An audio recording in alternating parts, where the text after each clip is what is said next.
अरे आचार्य जी बस मंच से प्रवचन ही देते रहोगे या कुछ करके भी दिखाओगे? सुना ना ये?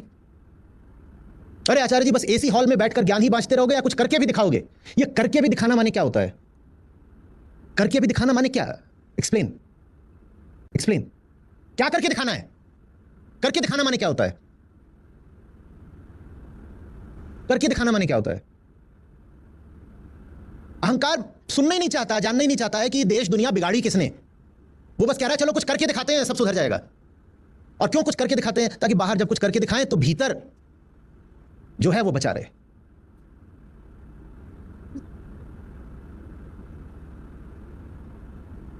क्या करके दिखाओगे? कौन करके दिखाएगा? हम करके दिखाएंगे। व्यवस्था को दोष देने वाले हम। और अभी पढ़ रहा था कि भारतीय रेल से करोड़ों रुपए के जानते हो क्या चोरी हुए हैं? कंबल और तकिए। पेपर लीक होते हैं, बिल्कुल होते हैं। एक बात बताना, पेपर लीक के खिलाफ वो भी आक्रोश जताते हैं क्या जिन्होंने वो लीक्ड पेपर खरीदा था? वो भी आके कहते हैं व्यवस्था मुर्दाबाद, व्यवस्था मुर्दाबाद। वो भी कह रहे हैं क्या?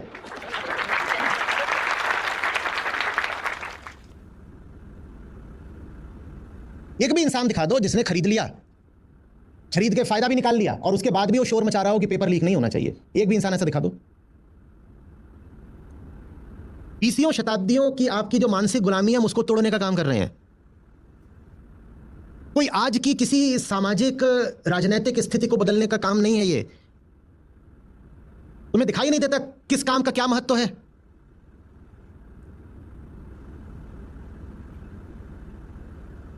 कोई तुलना नहीं कर पाते। कुछ वक्तव्य होते हैं जिनको काटा नहीं गया तो वो देश और दुनिया को तबाह करके रख देते हैं, खासकर तब जब वो वक्तव्य धर्म ग्रंथों के ही हों और उनका अर्थ विकृत कर दिया गया हो। कम से कम भारत की तबाही तो धर्म ग्रंथों के विकृत अर्थ के कारण ही हुई है। वो जो पूरी धारा रही है तबाही की, हम उस धारा को रोकने का काम कर रहे हैं। हम कोई ऐसा काम नहीं कर रहे हैं कि जो बस आज ही उपयोगी रहेगा। हम वो काम कर रहे हैं जो आज से 500,000 साल बाद भी उपयोगी रहेगा।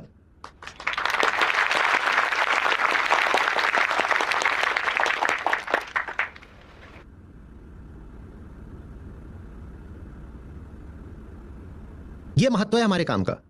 और ये बात किसी टकराव की नहीं है, ये बात ऊंचे को ऊंचे का सही स्थान देने की है। आम को आम और चाकू को चाकू बोलना होता है ना, बोला था ना धूमिल ने। जमीन को जमीन और आसमान को आसमान बोलना होता है ना। या शालीनता दिखाओगे वहां पर, विनम्रता दिखाओगे, कहोगे कि सब एक बराबर है। जिन्होंने ये कह दिया, देखो न जाने कब किसने ये कहा था, पर जिन्होंने भी ये कह दिया उन्होंने कुछ ऐसा काम कर दिया कि ये यहां वैश्य बैठे हों, उधर शूद्र बैठे हों, इधर महिलाएं बैठी हों, वो आज भी उनके कथन का दंश भुगत रहे हैं। अब बोलो उस कथन से लड़ूं कि नहीं लड़ूं? और बताओ कि उस कथन से लड़ने से ज्यादा जरूरी कोई काम है? और कितनी ताकत होगी उस कथन में कि कोई बात आज से 2000 साल पहले कही गई थी पर उस बात ने आज भी भारत के दसियों करोड़ लोगों को जकड़ रखा है। सोचो वो कितना जबरदस्त कथन होगा, कितनी उसमें ताकत है और उससे लड़ना कितना जरूरी है। तो उस पेड़ पे चढ़ो, उस नदी में कूदो, फलाने दिन इस तरह की यात्रा निकाल दो, ऐसा तिलक लगाओ, ऐसे सिंदूर पहनो, ये वाली माला, और न जाने क्या क्या होता है। मैं तो अब उस इकोसिस्टम से ही दूर हूं तो मुझे तो बहुत पता भी नहीं चलता, आप बेहतर जानते हैं। दही में गन्ने का रस मिला के, इमली के पत्ते पर रख के, जामुन का तड़का लगा के, पता नहीं क्या क्या और क्या करते हो, बताओ ना क्या क्या करके आए हो। जैसे आप इस खतरनाक यात्रा पर निकले थे मेरी ओर आने के लिए कल या आज, तो घर वालों ने आपको क्या क्या गंडे ताबीज बांध के भेजे कि सीधे जा रहे हो तुम राक्षस के पास, मौत के मुंह में, मेरा पिया सही सलामत घर वापस आ जाए, वो दुराचार कहीं कोई टोना ना कर दे इसके ऊपर।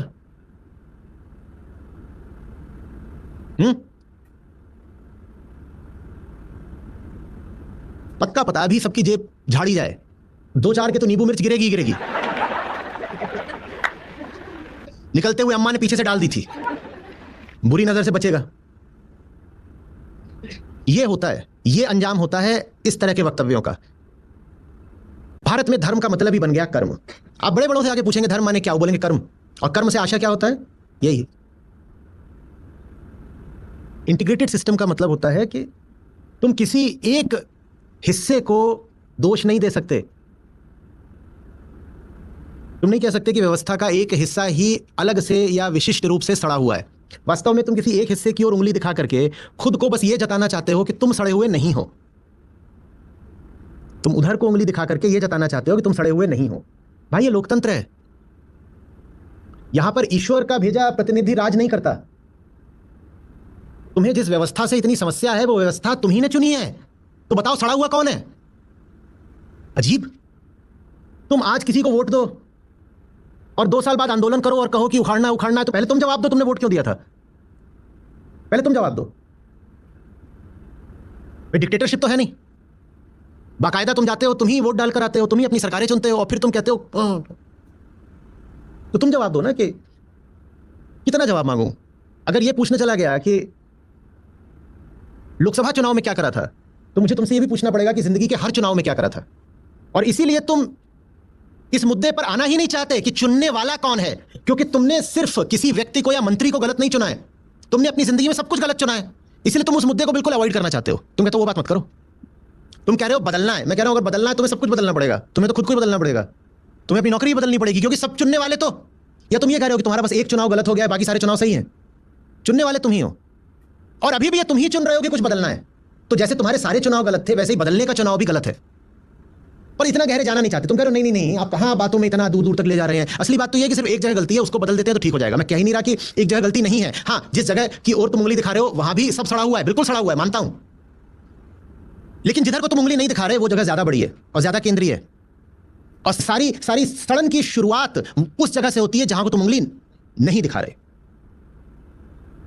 वो सारी सड़न तुम्हारे ही भीतर से शुरू हुई है। तुम किसी और को क्या बदलने जा रहे हो? तो अगर मैं आपसे पूछूं कि एक सही तरीका क्या होगा प्रोटेस्ट करने का, एक सही तरीका या सही मार्ग क्या होना चाहिए, तो आपके नजरिए में? एक माइक उधर हो, एक माइक इधर हो, डिबेट और ले दनादन, बस यही है। तो डिबेटिंग नहीं, डिबेटिंग नहीं हो रही है यहाँ पर। देन यहाँ क्या हो रहा है आप बताइए ना। कॉन्वर्सेशन। कॉन्वर्सेशन भी नहीं हो रहा है। आप यहाँ सीखने बैठे हो, बस यही है। यही है जो हम यहाँ कर रहे हैं। इससे बड़ा प्रोटेस्ट इतिहास में नहीं हुआ है। Thank you, I got my answers. आप प्रोटेस्ट के नाम पे जो करते आए हो वो बच्चों का खेल है। असली प्रोटेस्ट ये है जहां इतिहास की धारा ही बदल दी जा रही है।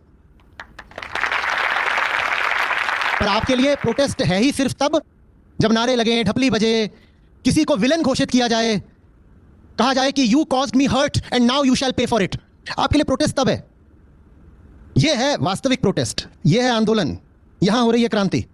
पर चूंकि यहां क्रांति उन नामों, उन रंगों, उन लक्षणों के साथ नहीं हो रही है जिनके आप अभ्यस्त हैं, तो आपको समझ में ही नहीं आता कि ये क्रांति। आप भी किसको डिबेट बोल रही थी, कन्वर्सेशन बोल रही थी। ये कन्वर्सेशन नहीं, रिवॉल्यूशन है।